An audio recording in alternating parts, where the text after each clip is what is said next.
Joaquín le fascinaba una historia que le conté, una anécdota que le conté de mi padre.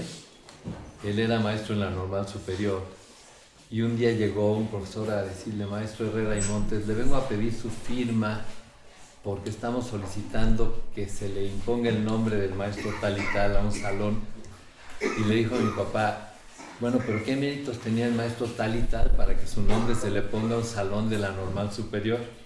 Y le dijo este profesor: es que yo lo quería mucho. Y le dijo a mi papá: pues dedíquele una recámara de su casa. A Joaquín le fascinaba esta anécdota. Cuando Consuelo Carrerano me llamó para decirme que iba a haber esta jornada maravillosa, que qué bien les ha salido, qué bárbaras, y pedirme que participara, me dijo: ¿qué te gustaría hacer? Le dije: bueno, ¿qué te parece si espero a que tengan ustedes las propuestas de los demás participantes y después les sugiero algo?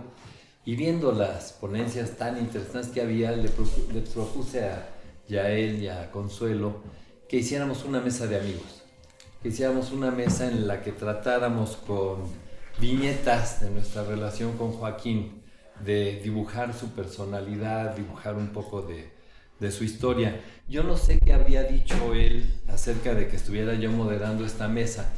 Cuando yo me fui convirtiendo un poco en el coordinador del equipo de amigos que atendía a Joaquín en sus últimos años. Fundamentalmente estábamos Ginny, su prima, Marta Verduzco, Angelines Torre, Irma Grisá y yo, y estábamos siempre al pie del cañón y nos turnábamos, nos comunicábamos. Y cuando le dieron la medalla de Bellas Artes, él estaba muy reticente a todo eso y le llevé un peluquero a su casa para que estuviera bien arreglado el día de la entrega. Y le dijo el peluquero, pues, plática del peluquero: maestro, está muy contento de que le van a dar la medalla. Y nomás me señaló, me dijo: yo no, él sí. La verdad, yo sí estaba muy contento y estoy muy contento de ver este reconocimiento a la vida y obra de Joaquín, y me siento muy honrado del encargo de estar departiendo con este grupo de amigos tan queridos y admirados, tan cercanos a Joaquín. Hay dos ausencias que lamentamos, hay muchas, pero en esta mesa en particular, las de Angelines Torre, que falleció hace 2 años, y la de Irma Grisá, que tiene problemas de salud y no nos pudo acompañar. Lo que sí quiero decir es que con esa anécdota que les contaba yo, de que mi padre decía: dedíquele una recámara de su casa, en realidad cada uno de nosotros le tiene dedicado un espacio en su propia vida. Irma Grisá, por ejemplo, es la depositaria de las cenizas de Joaquín. Cuando íbamos a comer a su casa decía: ¿dónde me vas a poner?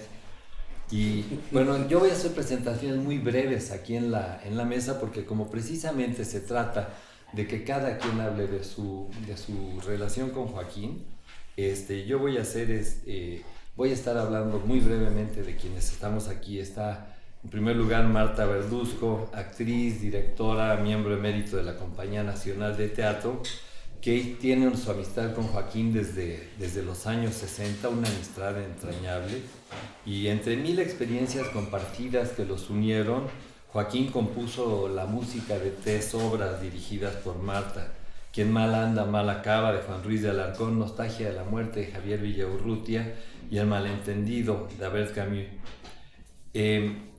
Ginny Gutiérrez, la doctora Margarita Gutiérrez, es química, es doctora en química, es profesora e investigadora de la UNAM, pero sobre todo es prima hermana de Joaquín. Es el único vínculo que hay de Joaquín con toda esta historia de su orfandad en la niñez. Ginny tiene mucho que aportar porque ella vivió toda esta experiencia desde la parte del tío Juan de Joaquín, y siempre es muy interesante escucharla. De hecho, camino a la comida fue platicando con Georg al respecto. René Solís, editor y gran melómano, es probablemente, sí, yo creo que sí, en esta mesa el amigo más antiguo de Joaquín. René creo que lo conoció incluso antes que Marta, en los años 60. René es un gran melómano. Él revivió el patronato de la FUNAM, que había pasado varios años en silencio, improductivo, y se hace cargo de una página importantísima que se llama La Música en México, que es una página dedicada en internet a promover todas las actividades culturales. Creo que de los que estamos en esta mesa, René es el que compartía más el sentido del humor negro y agudo con Joaquín.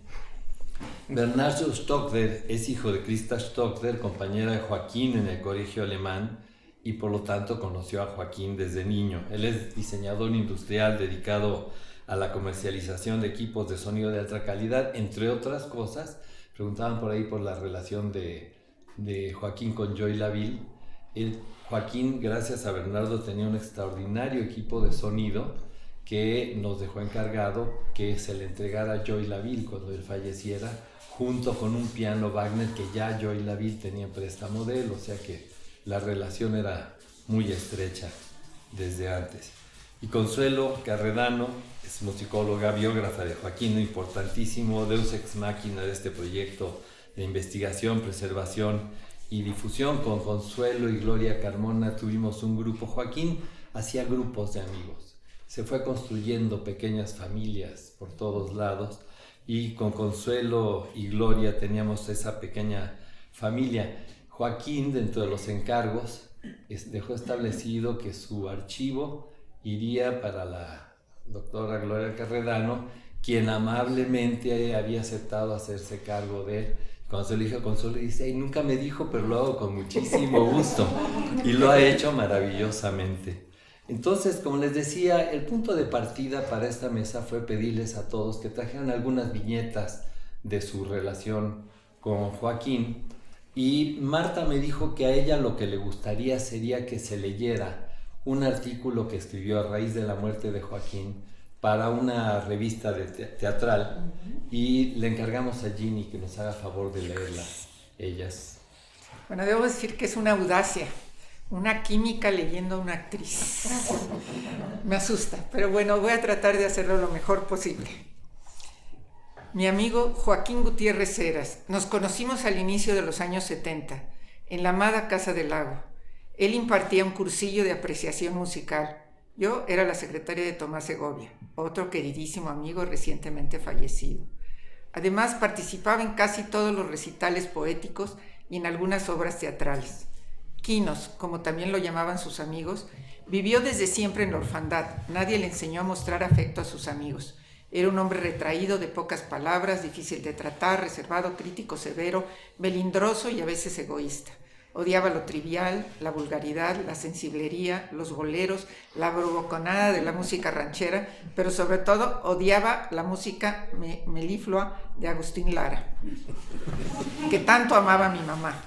Los domingos, un grupo selecto de amigos, puesto que a él no toda la gente le caía bien, nos reuníamos en mi casa a jugar cartas acompañado de un vodka tonic y animados por la charla, la euforia del juego y la copita. Se nos antojaba oír como música de fondo un bolero de María Luisa Landín o de Los Panchos y hasta de Agustín Lara, que nos recordaba a algunos la infancia, a otros la adolescencia, pero entonces venía la crítica flamígera o la burla y pitorreo de Quinos, hasta que lograba disuadirnos de nuestros gustos arrabaleros. Ese ser, aparentemente insoportable, fue un amigo entrañable, austero y pudoroso, de pocas palabras, que de pronto nos sorprendía con un breve y atinado comentario que provocaba carcajadas. También nos admiraba su sensibilidad.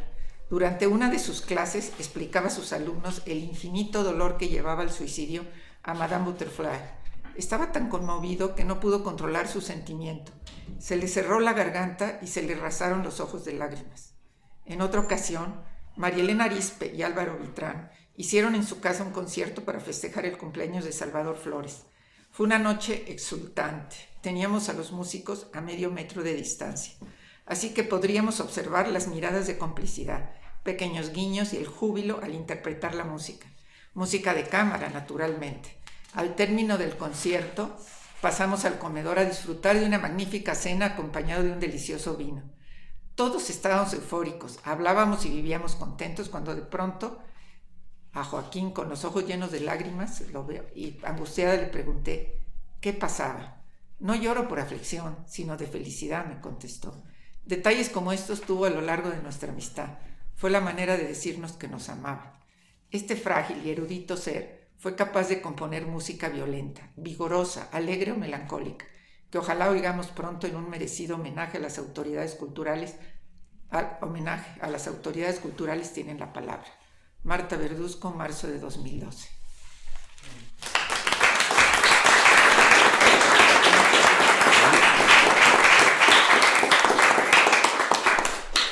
Se me olvidó aclarar, Marta tiene problemas de visión y por eso Sí. nos pidió que alguien más leyera su texto. Una de las características de Joaquín era su absoluta franqueza, su absoluta falta de tino. Un día iba yo leyendo una biografía de Britten. Joaquín veía un libro y se le iban los ojos, se iba encima de los libros. ¿Qué estás leyendo? Me dice. Digo, una biografía de Britten, si quieres luego te la presto. No, oye, a mí no me interesa saber tanto de Britten. Me quedé pensando y dije, creo que tiene razón, a mí tampoco, no la terminé. Joaquín, cuando falleció, había dejado una serie de pequeñas instrucciones, como lo del equipo de sonido para Joy Laville, o una devolución de 2 cuadros que decía que eran préstamos de Joy Laville, y fue eligiendo regalos post-mortem para amigos que tenían todos un simbolismo. Había el regalo para Muni Lubezki, que había sido su psiquiatra, que cuando se lo entregué a Muni me dijo, es que compramos estos cuadros él y yo juntos un mismo día. Tengo anotado por aquí que a René y a Marta les entregué un cuadro abstracto de Alice Rajón. Y bueno, pues con esto puedo pedirle a René que nos platique qué pensó para este conversatorio. Ok. Bueno, yo también le voy a leer porque soy bastante malo para improvisar. Entonces, pues me presento en esta reunión simplemente como un amigo de Quinos, sin pretensión académica para hablar sobre su obra, sino solo para compartir con ustedes algunas de las características singulares de este inescrutable, divertido y brillante amigo. Decidí, por lo tanto, enfocarme muy brevemente a Quinos y el cine, la música, la escritura, la lectura, la radio, la puntualidad, la comida, su portafolio, el dinero, la generosidad. Quines y el cine. Adoraba el cine, pero no solo las obras de los cineastas más celebrados, sino especialmente los géneros que le divertían, como la ciencia ficción y la fantasía, el horror y el misterio, cuyas ocurrencias y propuestas risibles glosaba con los amigos con enorme regocijo. Entre más pobres en su realización fílmica, mejores eran sus comentarios. Quinos y la música.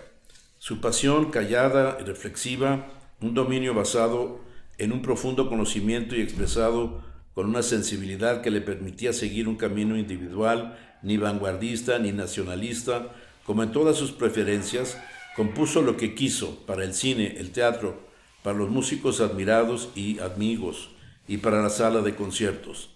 En todos los contextos buscaba con total seriedad un nivel de perfección, sin desdeñar ninguna oportunidad o un nuevo reto. Es justo mencionar su interés por la difusión musical y su contribución a la formación de una discoteca para Radio UNAM y a la programación con música de todas las épocas para acercar al mayor público posible la música clásica. Y desde luego programas de críticas de cine y de música con perfiles de humor. Fue una tarea ejemplar que estableció un nivel muy alto a seguir. Su inclinación por la difusión musical está patente en la colección de notas escritas para los programas de concierto de la UNAM y otras audiciones a las que asistía, todas ellas en una verdadera introducción a la apreciación musical. Agradecemos el gran trabajo de recopilación de Consuelo Carredano, publicado en 1998 bajo el título de Notas sobre Notas, lo han visto aquí ilustrado, un libro de referencia indispensable y de feliz lectura. Chapeau también a Consuelo por su insustituible libro sobre Quinos, La poética de la libertad, del año 2000. Cabe recalcar la perspicacia y nuevamente el humor siempre voluntario que distingue todos sus escritos. Recordemos que era un conocedor no solo musical, sino de artes plásticas, de literatura, nuevamente obras de terror y ciencia ficción a lo largo de los siglos, obras de humor, etc., en inglés, francés, alemán, español. El descubrimiento de una obra era motivo de recomendaciones entre amistades con las mismas aficiones y adicciones. Muchos, como Günter Gerso, recordarían esos momentos porque entre ellos se contaban chistes en alemán que nadie entendía, pero lamentablemente ya no están con nosotros. Y es importante mencionar su participación como miembro de un grupo coral animado por Margit y Antonio Latorre, que con o sin público disfrutaba sencillamente de la experiencia de cantar, desde música renacentista hasta el Te Deum de Bruckner. Quinos y la puntualidad. Bueno, la verdad, no era puntual, salvo para la ejecución de una obra suya o la entrega de un encargo cinematográfico o conjunto musical. Él observaba un excéntrico horario de comida y los demás que se apañen. En una ocasión, la esposa de Manuel Michel, francesa y excelente cocinera, había prometido y preparado un platillo especial para Quinos y citó puntualmente a la hora en que el gran asado estaría listo. Los otros 4 comensales llegamos a la hora, menos Quinos. La chef se ponía cada vez más nerviosa y enojada con viajes a la cocina para vigilar el estado del platillo. Finalmente ella ordenó: nos sentamos a la mesa y ya. Como a la mitad de la comida sonó el timbre, ella fue a la puerta, la abrió y era Quinos con un ramo de flores. Ella tomó el ramo de flores y le cerró la puerta.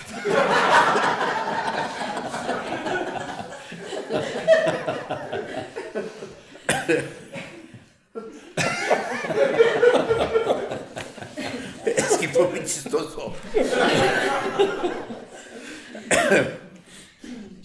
Claro está que Manuel salió tras de Quinos y lo trajo a la mesa. Varios recordamos incidentes como ese.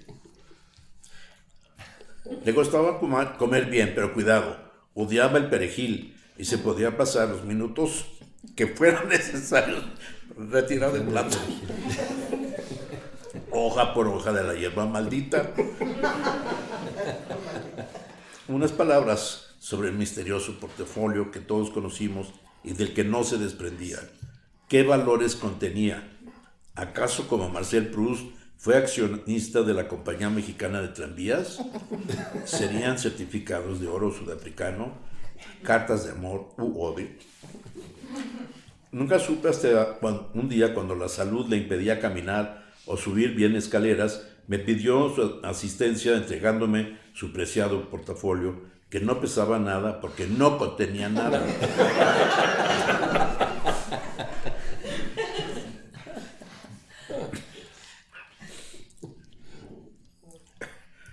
Quinos y el dinero. Era frugal, pero generoso, y siempre traía flores, un libro o chocolates cuando era invitado a comer. Él mismo se apenaba de los modestos logros económicos que había logrado acumular. En una ocasión, visitando el banco que frecuentaba, el gerente le pidió pasar a su escritorio y le comentó que el banco tenía mucha curiosidad por saber en qué trabajaba y el origen de sus depósitos. Y Quinos, sin parpadear, contestó: soy gángster. Se levantó y se fue.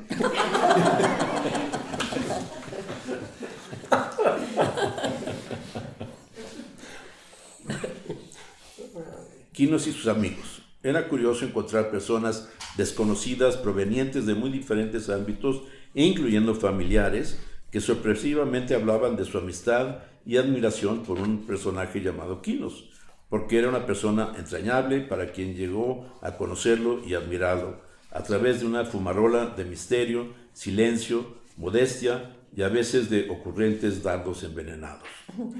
Felizmente tenemos su música y sus escritos para recordarlo, pero también su singular e inolvidable persona.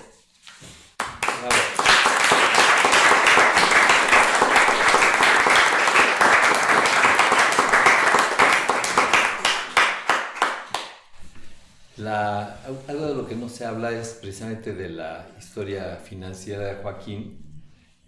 Yo entiendo que tuvo años, yo lo conocí en realidad después de la mayoría de los aquí presentes. Él era muy amigo de Angelines, Angelines sí la había yo conocido desde los fines de los 70, era mi alumna de piano.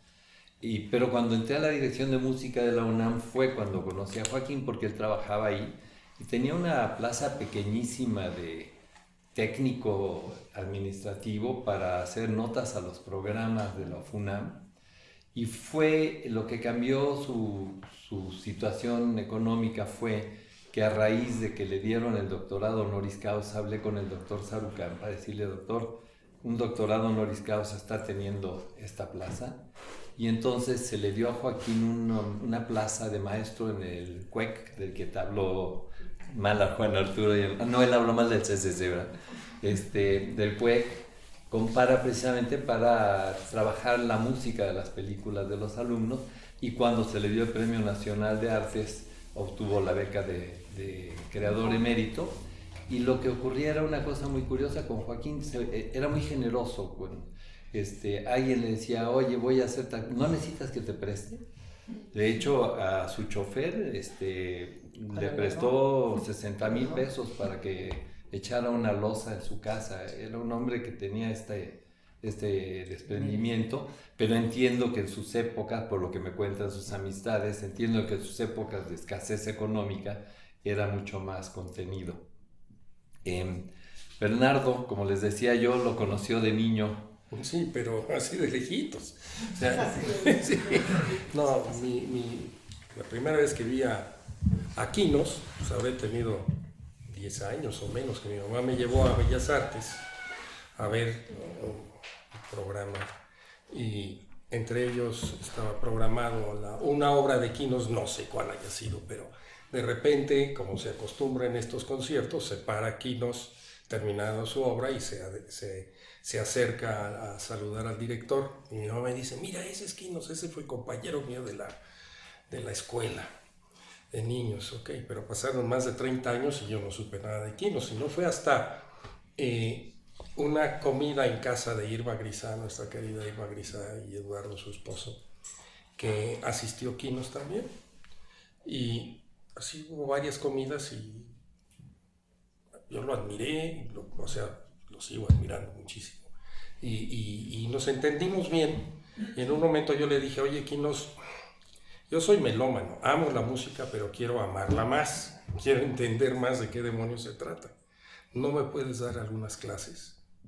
Y sorprendentemente dijo que sí, lo cual era realmente inusual, me enteré luego más tarde. Y entonces yo iba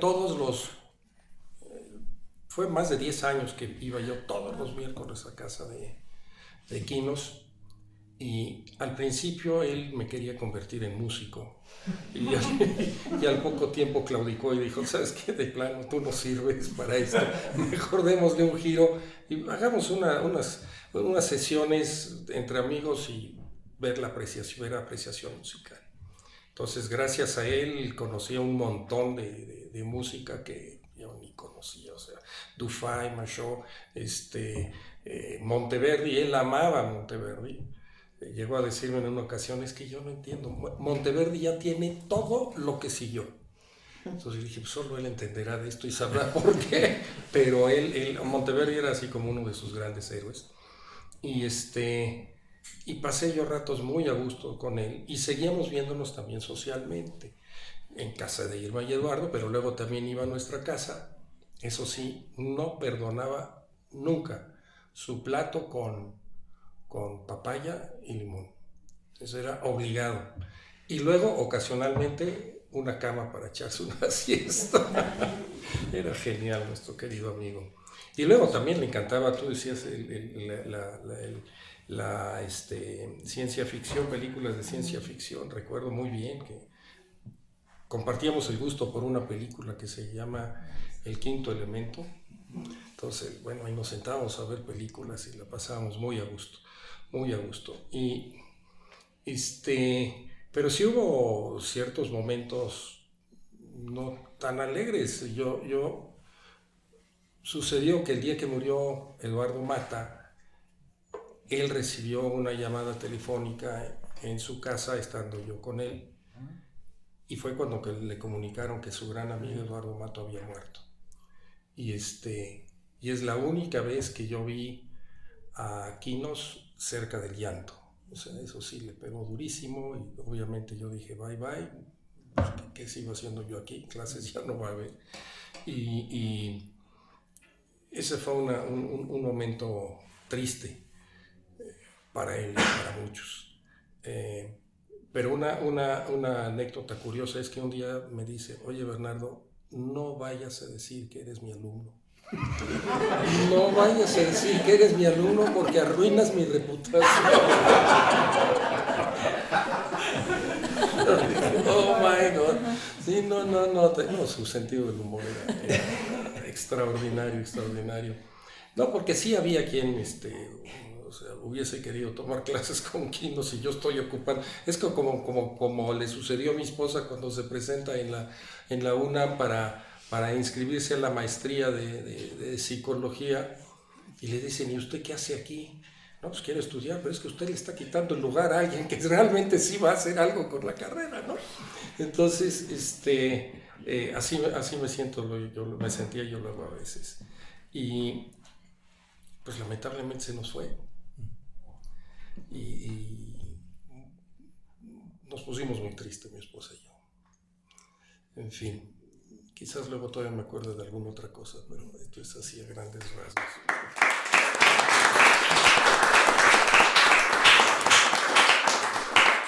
Cuando le dieron la medalla de Bellas Artes, me habló una chica de Relaciones Públicas de Bellas Artes, me dijo, maestro, le tengo que hacer una entrevista al maestro Gutiérrez Heras. Pues llámelo usted a su casa, le dije. Ya era una época en que Joaquín había reducido mucho lo que hablaba, se había vuelto mucho más lacónico. Sé que con muchas personas no hablaba mucho, pero con otros se expandía. Cuando él estaba a gusto conversaba muy largamente, pero hacia el final se fue quedando callado. Y me ocurría ya de repente que lo llevaba yo a comer y le platicaba yo y él no me reviraba. Y llegaba un momento en que estábamos callados los dos comiendo y se volvió una situación incómoda. Y un jueves le hablé, yo siempre lo llevaba el jueves. Joaquín, el jueves te voy a llevar a comer, voy a pasar por ti para ir a comer, pero te lo advierto, voy a llevar un libro y o me platicas o saco el libro y me pongo a leer. Y me contestó, trae otro para mí.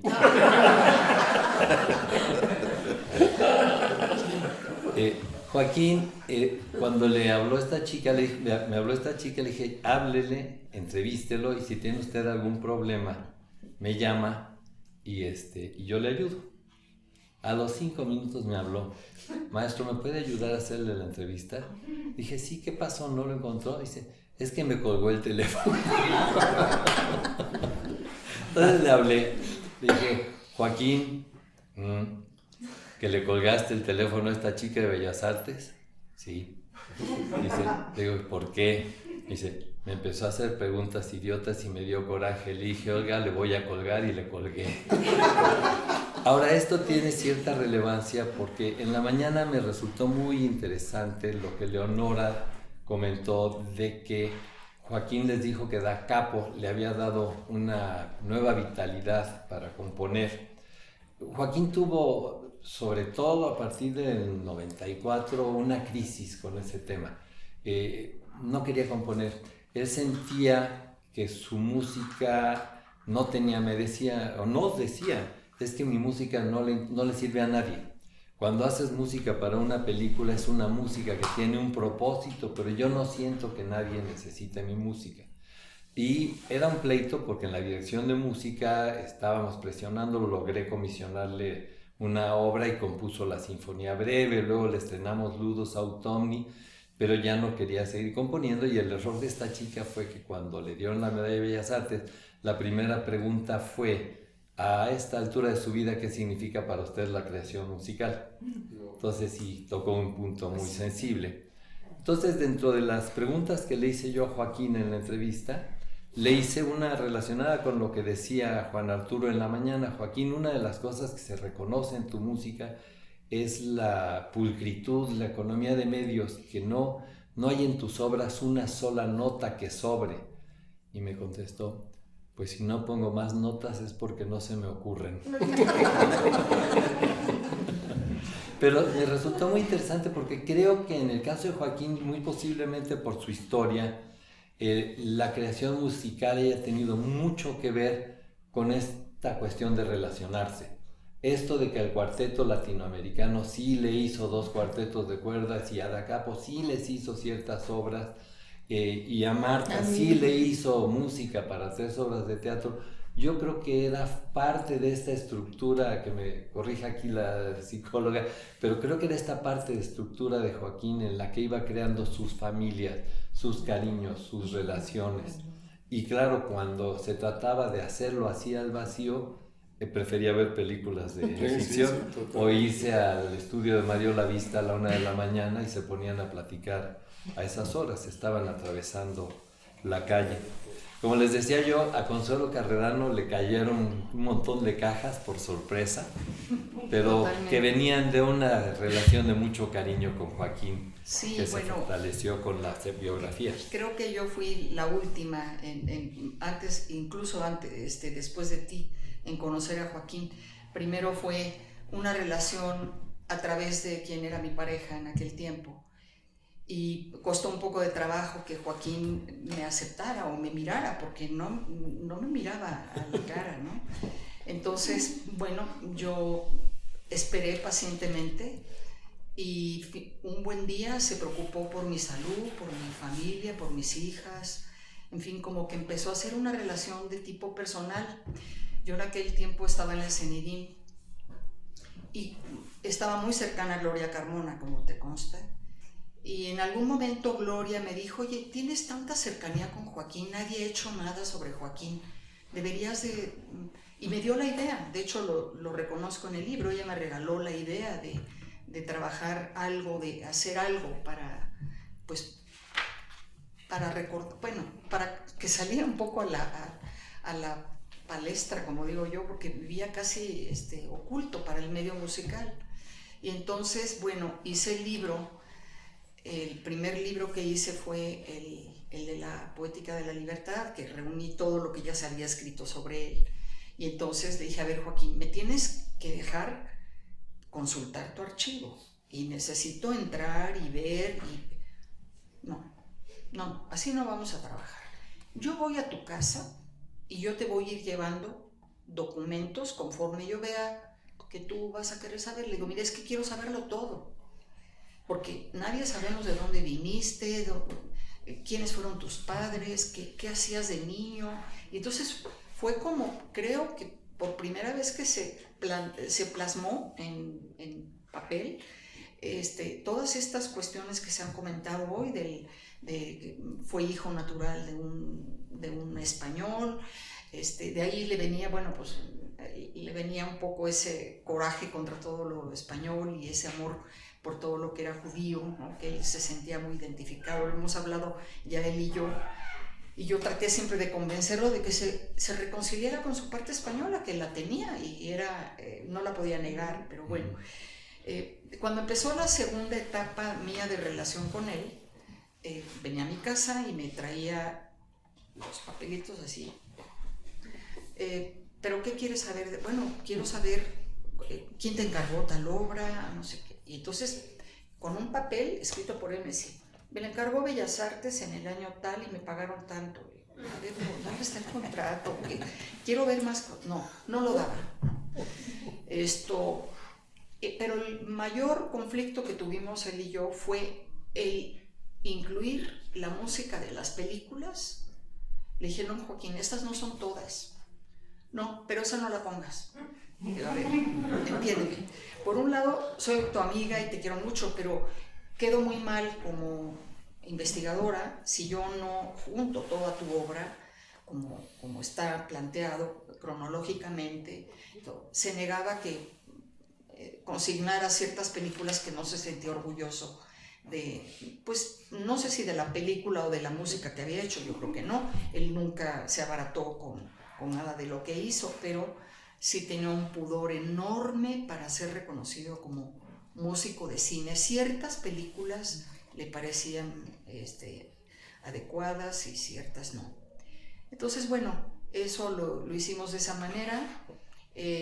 Luego se me ocurrió lo de las notas, porque había escrito muchas notas, y lo mismo fue también un estira y encoge, porque esta no la pongas, porque ni me gusta la obra, y no sé para qué escribí sobre ella, o como cuando hacía las notas, ¿no? Que le rechazaron varias, porque pues en lugar de invitar a la audiencia a escuchar la obra, la ponía a parir la obra, y entonces pues no quería publicarlo como notas, ¿no? Ese tipo de cuestiones, pues así se manejaban con él. Era un poco dominante y caprichoso, y además, como te digo, se ponía enfrente de mí a limitarme.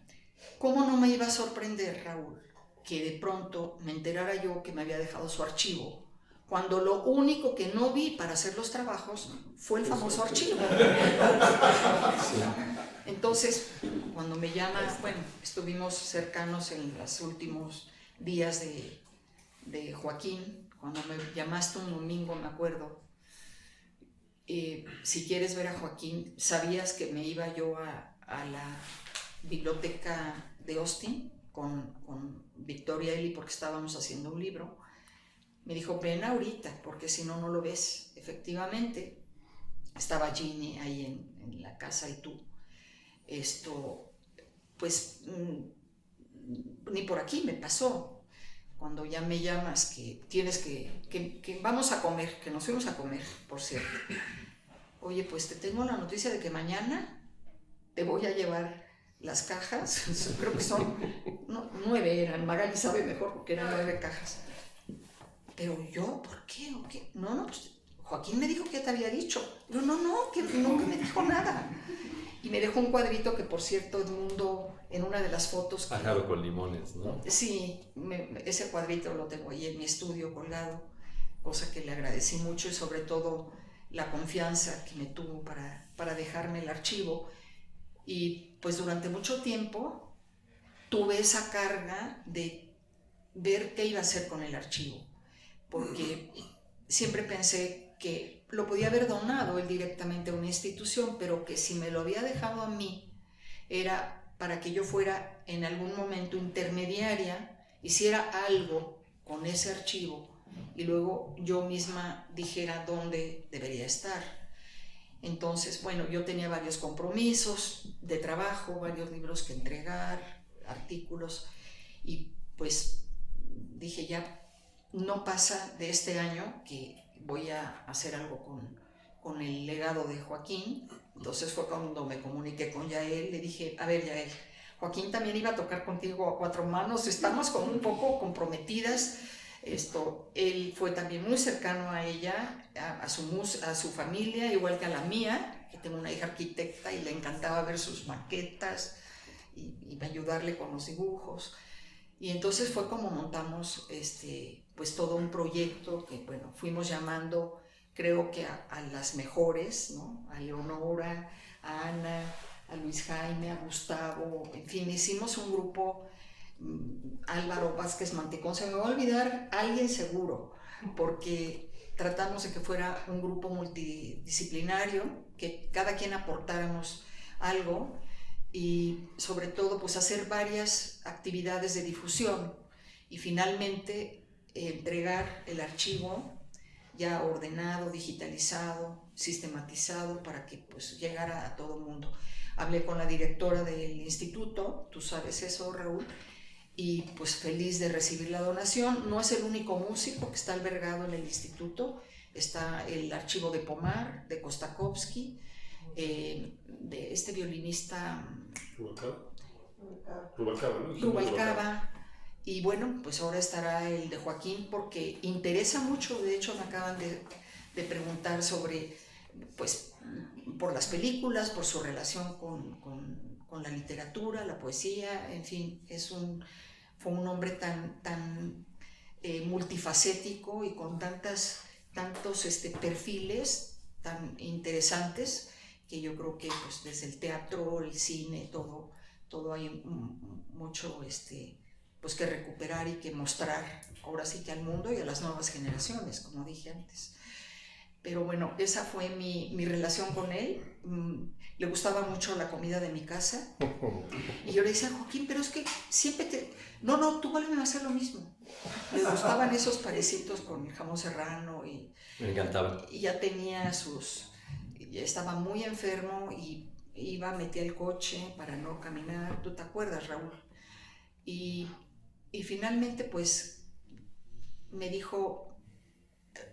Joaquín, pero sé que estás mal, que puedes comer, da lo mismo lo que coma, igual me sienta mal, entonces quiero comer lo que me gusta, que es lo que tú haces. Entonces, bueno, pues fue una relación, por un lado, muy entrañable, fue muy cariñoso con mis hijas. Cuando nació mi primer nieto, le llamaba mi príncipe, porque estando incluso ahí, él comiendo, se cayó y tuvimos que llevarlo al médico, ¿te acuerdas? Y en fin, luego también fue una relación de la que aprendí mucho. Ya haciendo yo el doctorado, me di cuenta de varias lagunas muy fuertes que tenía yo y le propuse que me diera clase y me dio clase. Eso.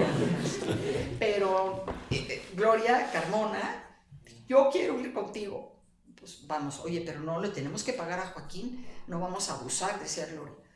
Joaquín, que Gloria también quiere venir, pero te queremos pagar. No, me invitan a comer.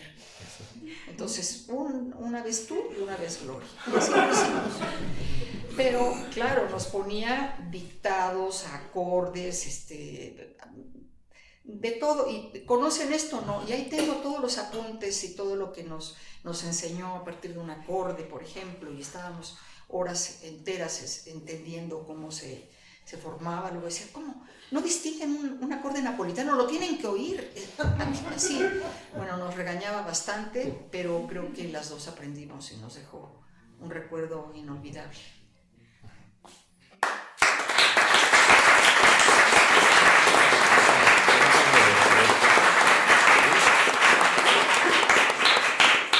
Me estaba platicando Marta Verduzco una anécdota de una ocasión que estaban reunidas una serie de señoras y Joaquín. Sí, él siempre estaba rodeado de mujeres, porque le gustaba el trato con las mujeres.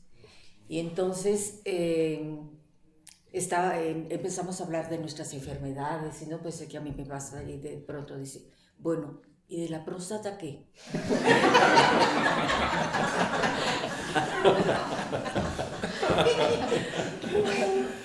Ahorita que estaba Consuelo mencionando lo de que había películas que él no quería que aparecieran ahí en su catálogo, cuando le dieron la medalla a Salvador Toscano en la Cineteca, hubo palabras de homenaje, de reconocimiento, de elogios, y cuando le dieron el micrófono a él empezó por decir, pues yo la verdad no sé por qué me dan este premio si yo lo que hice con la música para cine fue quitársela. Y es que él sostenía que muchas veces la música estorbaba las escenas, que los compositores querían meter más música y que les decía a los directores, no, esta escena la música te estorba. Y bueno, creo que todos estamos esperando escuchar a la familia. Me dejaste un paquetazo, porque yo traía mis hojitas muy preparadas, pero ya oyendo todo lo que se ha hablado, creo que hay más preguntas sobre su infancia y otras cosas que sobre lo que ya oyeron. Para mí, mi primo Joaquinito, que así se le decía no por otra cosa, sino porque era el tercer Joaquín de la familia, pues fue muy, muy querido. Fue una gran compañía para mí y la verdad, me obedecía, ¿verdad? Conmigo era sensacional. Decir, a la única persona a la que obedecía, todos le podíamos hacer recomendaciones, regañarlo, criticarlo, pero la única por la que se dejaba forzar fue por Ginny. Ella lo obligó a que dejara de manejar, lo obligó a tener chofer, lo obligó a tener empleada doméstica de tiempo completo. Que se pusiera pijamas. En fin, al pobre me veía como una bruja, pero yo lo quería mucho, era por él. Pero ahorita les platico algo porque terminó ganando, ¿eh? No crean. Fue una primera batalla ganada por mí, luego ganó él. Bueno, ¿qué puedo decirles de Joaquinito? Quisiera yo contextualizar dónde nació. Nació de una familia de 3 hermanos, bueno, fue hija de mi tío Joaquín, hijo de mi tío Joaquín, pero los 3 fueron huérfanos. O sea, eran 3 hermanos que su madre, todo esto me he enterado ahora, mucho de lo que les voy a platicar ni Joaquín lo sabía, menos yo. Fue una investigación ya hecha en los últimos años, porque según va uno envejeciendo, se va interesando uno más en quién es, ¿no? Y de dónde saliste. Me llamaba mucho la atención por qué Joaquín había estado solo, porque mi padre era un hombre muy generoso y bastante cariñoso. Mi madre pues no era tan cariñosa con un niño que ella pensaba que era hijo de mi papá y que le tuve que hacer cuentas 3 veces y decirle, oye, que no se tienen hijos por poder, y mi padre estaba en España cuando nació Joaquinito, porque ella pues sí, se casó de 20 años con un hombre de 40 y dudaba, ¿no? Pero sí, creo que al final la convencí de que Joaquín era su sobrino. Bueno, ¿cómo fue que llegó mi padre a la vida de Joaquín? Pues primero, como les digo, eran huérfanos. Su padre era un hombre humilde, minero. Su madre era de clase media, asturiana.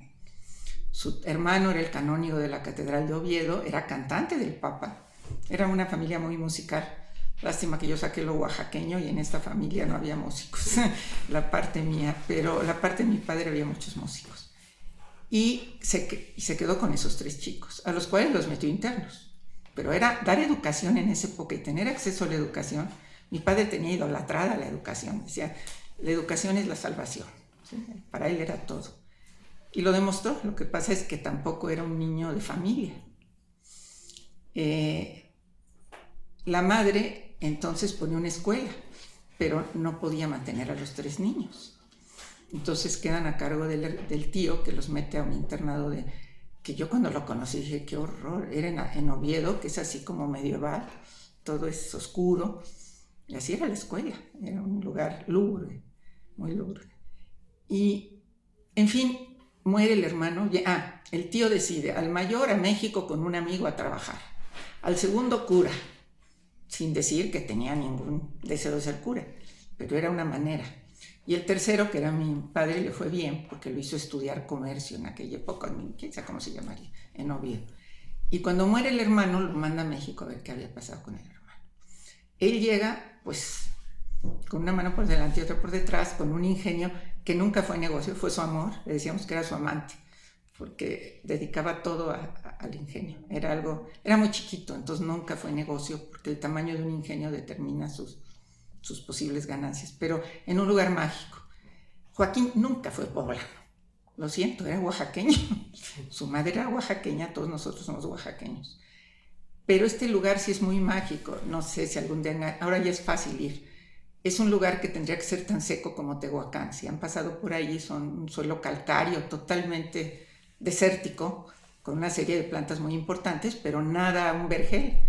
Cuando vas llegando a Cuicatlán se vuelve un vergel, donde se daba la piña, el mango, la caña de azúcar, porque había un río que venía de Veracruz. Se llama La Cañada, es una de las regiones de Oaxaca. Ahora pues está comunicadísimo. En aquella época era un lugar absolutamente aislado. Tanto que un día mi madre, que nunca quiso vivir ahí, aguantó un mes y se fue. Le mandó un pollo con forro de plástico, de bolsa de plástico a mi padre para que le hicieran algo de comida decente, y lo metieron al horno con todo y bolsa, porque nunca habían visto el plástico. O sea, realmente Oaxaca era un lugar aislado. No toda Oaxaca, ¿no? Hablamos que el Istmo estaba mucho más comunicado, pero esas regiones de la Mixteca, de verdad que llegar allí era un milagro. Entonces, él nace ahí, nace en Tehuacán. Supongo que todavía estaba vivo su padre, eso no lo sé, y seguramente lo llevó porque en Tehuacán había médicos, en Cuicatlán no había ni un solo médico. Pero regresa, y mi padre llega a los 26 años y se encuentra un niño igualito a su familia. Es impresionante. En la familia nada más una hermana mía salió a la parte de mi abuela, muy parecida a Balbina, y era igualita, además adusta como era. Sí, tengo una foto en que están los dos con la misma cara, mi hermana y Joaquín, y parecidos al tío Ángel, el famoso que le mandaba decir que sacara buenas calificaciones. Eran igualitos, chiquitos, iguales, blancos. Nosotros éramos muy diferentes. Y callados, taciturnos. Quizá a él se le aumentó por sus circunstancias, pero también tenía algo de herencia, el fenotipo y el genotipo. Y lo ve mi padre y lo reconoce. Dice, ¿quién es? Y le dicen, es hijo de tu hermano. Y cuando ve la miseria en la que vivía, decide llevárselo. ¡Qué locura! Él no tenía casa, no tenía trabajo, nada. Tenía un ingenio que tenía deudas, era todo. Y se lo lleva. Y no sé si fue primero en la versión que yo conseguí de los Fernández. Los Fernández, la familia asturiana que ayudó a mi padre, con el que vivió Joaquín. Y yo fui muy amiga de Chagua, que era de la edad de Joaquín, y me quería mucho. Me decía que yo era su hija, porque fue soltera. Y me platicaba de Joaquín. Entonces, no sé si primero vivió con él, pero no entiendo lo que me dijo Chagua, es que de momento se lo llevó a vivir con él al Hotel Isabel. Y que ahí, bueno, Joaquín me dijo, yo no me lavaba los dientes nunca. Me dormía a la hora que se me daba la gana, lo cual hizo toda su vida. Comía a la hora que se me daba la gana. Lo hizo, así fue. Y tu padre se enojaba mucho conmigo y me encargaba con la familia, estos alemanes, que le tomaron mucho cariño. Pero sí fue un chico abandonado. Primero pierde a la madre, la cual, por desgracia, no creo que se preocupó mucho por él. Lo vio más bien como una oportunidad para su hijo y una oportunidad para ella, económica para ella y de educación para su hijo. Tampoco la juzgo. Era una indígena, alegrona, divertida, dicen que era, no lo sé. Y entonces vive con mi padre, y mi padre, pues preocupadísimo, le pide a su mejor amigo, Pepe Fernández, había sido su compañero en el internado en Oviedo, que si por favor los puede mandar. Y yo creo que ahí pues él sintió finalmente una familia que también lo abandonó. Ahora, mi padre no quería que se fuera a Oaxaca. Mi padre no quería que fuera alcohólico, y en esas regiones había mucho alcoholismo. Los chicos ricos, pobres y medianos, todos acababan bebiendo. Quería que se educara. Entonces decide meterlo a un internado que no era internado, era una casa donde vivían chicos que los tenían y los mandaban a la escuela. Y coincidentalmente una de esas gentes trabajó para mí, era bióloga. Y entonces platicando me quedé asombrada porque su familia había tenido esto y sabían que Joaquín había estado ahí. Y me la encontré cuando se hizo, después dejó de trabajar conmigo, pero en el homenaje a Joaquín del colegio alemán también la vi. Y me platicó que eran costumbre, las familias alemanas tenían niños que los mandaban a la escuela, y supongo que sintió que era su segunda familia y también lo abandonaron. Pero lo que sí puedo decir de mi padre es que me contaba Chagua que tuviera dinero o no tenía, lo primero que se paraba era la escuela de Joaquín, ¿sí? Lo primerito. Y sí, lo mandó a las escuelas que él consideraba buenas, aprender inglés y luego alemán. Al alemán lo tenía más cerca porque seguramente había oído alemán de estas familias. Y pues salió bien preparado y querido. Ahora, sí, fue muy abandonado, pero fue hijo de huérfanos. Y debo decirles algo más extraño. Mi padre se casa a los 39 años con una mujer de 20 años, pero huérfana, de padre y madre, de la Revolución. Entonces un psiquiatra me dijo, esas no son coincidencias, ¿eh? Porque yo decía, bueno, qué coincidencia. Todos sin un... Y mi padre decide tener muchos hijos, tantos que les voy a contar una anécdota. Un día me dice Joaquín, oye Ginny, tú eres, me avisas, me haces así, yo corto, como en los tiempos de los congresos. ¿Por qué si siendo Eugenia te dicen ahora Margarita? ¿Me puedes explicar? Dije, te voy a contar algo muy divertido. Como yo era la novena, pues ya a mi mamá le daba igual. Entonces mandó a mi hermana María Elena, al chofer y a una nana que me quería mucho, a inscribirme al registro, a registrar. Y ella, la nana, dijo, no, tiene que llamarse Margarita, nació el día de Santa Margarita. ¿Cómo no se va a llamar Margarita?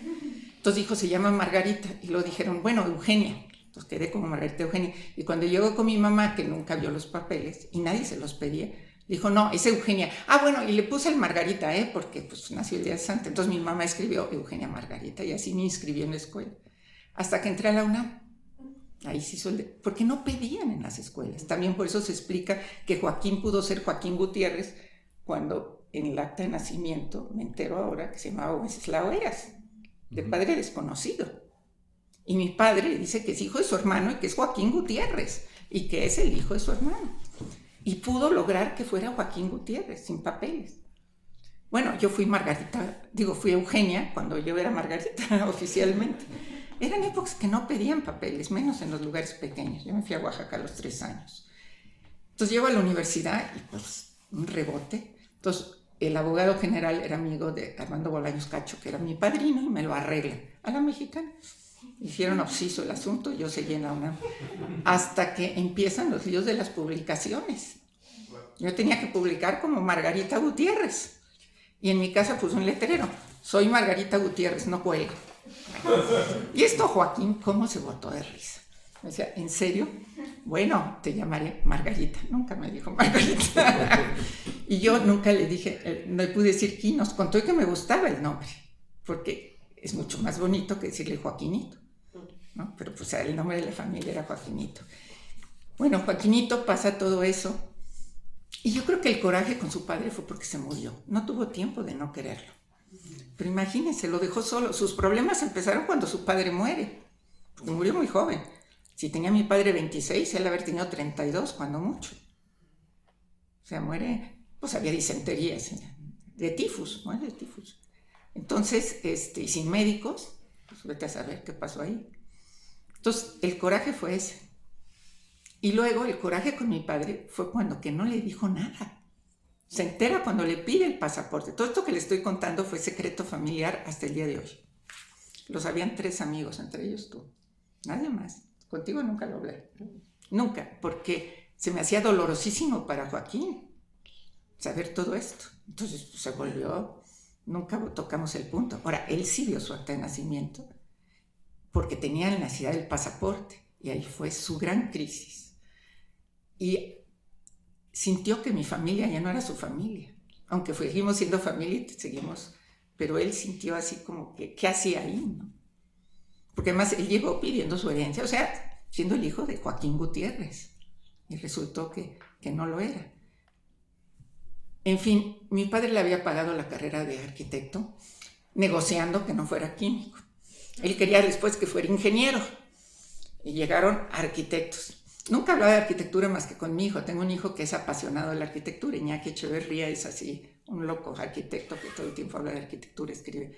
Y con Joaquín hablaba de eso, pero rara vez. Conmigo nunca tocó el asunto. Nada más decía, yo algún día fui arquitecto, pero de ahí no lo sacaba.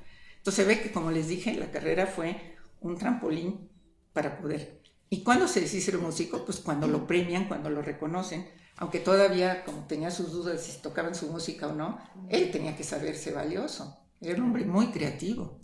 Y entonces llega a la casa y pide esto, y le dice, pues voy a ser músico. Porque mi papá le dice, pues ser arquitecto y usar tu tiempo libre en la música, ¿no? Hay muchos que hacen eso. Y le dice, porque se hacen monumentos a los músicos, pero siempre se mueren de hambre. Dice, mi casa eran prácticos. Mi padre pues la pasó difícil para salir adelante, y él quería que tuviera asegurada su... Pues se fue de la casa diciéndole, no necesito nada tuyo, o sea, no necesito que me vuelvas a dar un peso, ¿no? Digo, no se lo dijo así, esa es mi forma interpretativa. Y a pasar hambres, porque no tenía nada. Ahora, de que tenía ciertos recuerdos, los tenía. Un día le veo una maleta... Un minuto, sí, porque ya necesitamos pasar a las siguientes mesas. Pues miren, nada más les platico 2 cosas. Una, que es muy importante, su corazón. El día que muere mi padre yo tenía 14 años, acaba de cumplir 14 años. Y le hacían un entierro con muchísima gente que yo ni sabía quién era. Entonces yo no quise ir, me quedé en el hotel porque fue en México, ya no sé, en Oaxaca, y solita, me hice curruca en la cama. Y de repente, ¿quién creen que aparece? Joaquín. Me abraza, para que sepan que tenía una doble personalidad, y se pone a platicar conmigo. Y me acompaña en todo ese momento. Para mí fue la demostración de que tenía un corazón gigantesco. Y bueno, lo de la maleta, porque es su ahorro, cómo él ahorraba dinero. Un día le veo una maleta amarilla, no sé si te acuerdan de ella.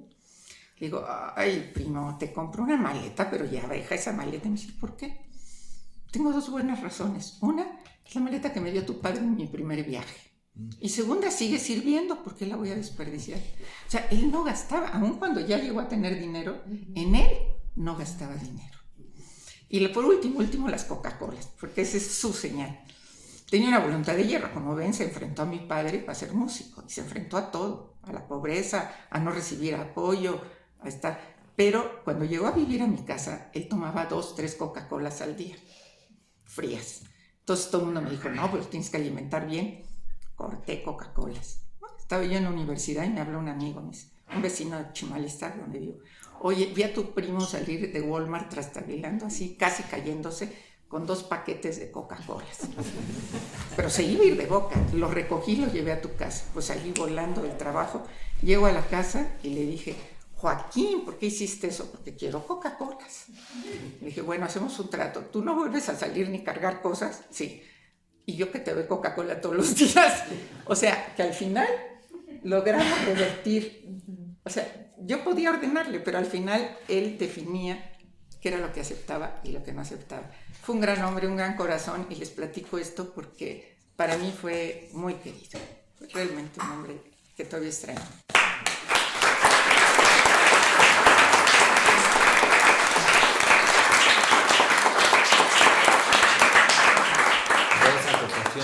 Estuvo en casa de su prima Ginny cuando se cayó y se fisuró una vértebra. Ginny lo acogió en su casa y también al final él falleció en casa de Ginny precisamente. Bueno, pues estoy seguro de que querrían seguir oyendo sobre Joaquín, pero tenemos 2 temas muy interesantes por delante. Les agradecemos mucho su atención y a ustedes de veras muchísimas gracias. Creo que queda claro el cariño y la admiración que todos compartimos por Joaquín. Muchas gracias. Gracias.